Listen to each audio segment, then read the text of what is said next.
This is my second Prot Pally PVP video for Cataclysm.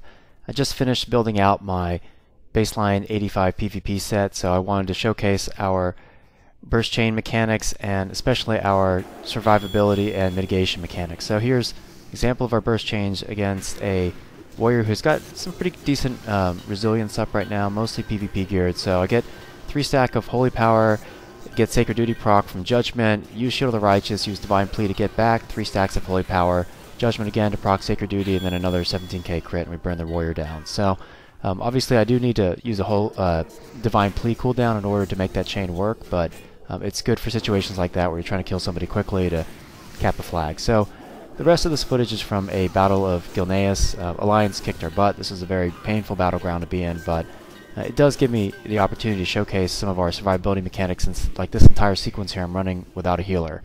So we were losing pretty badly, but we wanted to make the other side work for it, so I go ahead and manage to just cap this flag before I get jumped by this feral druid. And then I switch over to the Lock, who is at very low health here and hoping to burn him down. The other side had 2 Paladin healers, and they were coordinating their healing and their focus fire, so Horde was really getting their butt kicked, and you can see that the Lock got lay on hands heal, so I need to find the healer and I go ahead and get on him. I do have 3 stacks of Holy Power, but I'm waiting until I get Sacred Duty to use Shield of the Righteous. So you notice I'm starting to work through my mitigation chain, so I already used Holy Radiance. You can see the AoE healing there.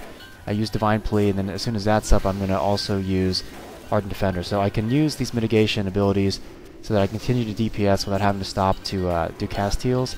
And here I just clear this Lock off the flag to make sure he's not going to cap it. So I switch back to the Paladin. The main issue I have here is this Paladin is I'm the one doing a lot of the DPS on him.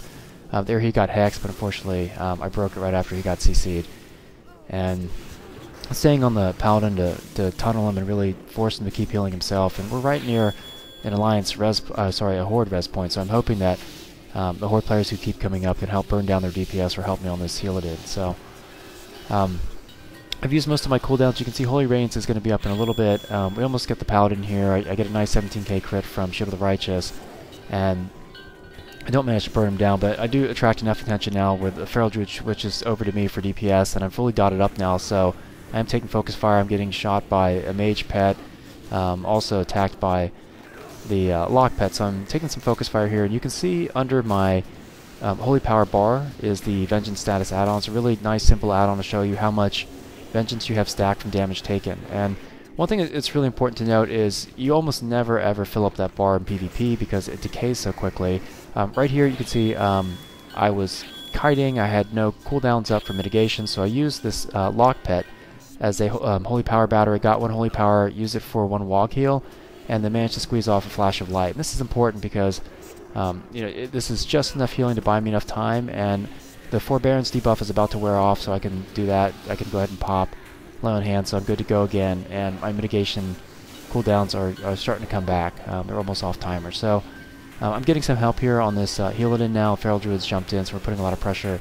And one thing I want to say, other people have said, I've seen guides posting a lot of inaccurate information about Prot Pallies and like teaching people incorrect things about our mechanics. So people have said stack stamina, it'll help your AP because of Vengeance, and that would only apply if you manage to max out your Vengeance bar from your stamina before you start stacking stamina.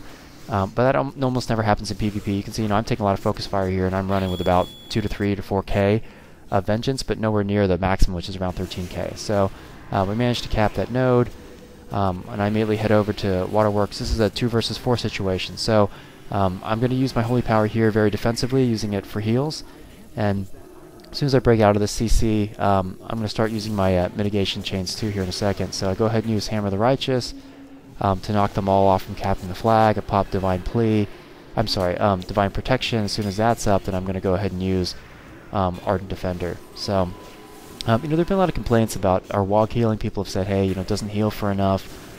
It's kind of useless at 85, and it is underwhelming as far as the healing goes, but it is a very effective mitigation heal if you use it frequently, and it can stretch out your time to live. So I did manage to finish second in damage overall in the battleground, largely because I managed to stay alive so much, and I finished tops Horde side in healing, almost doubled the healing from healer because he was too squishy.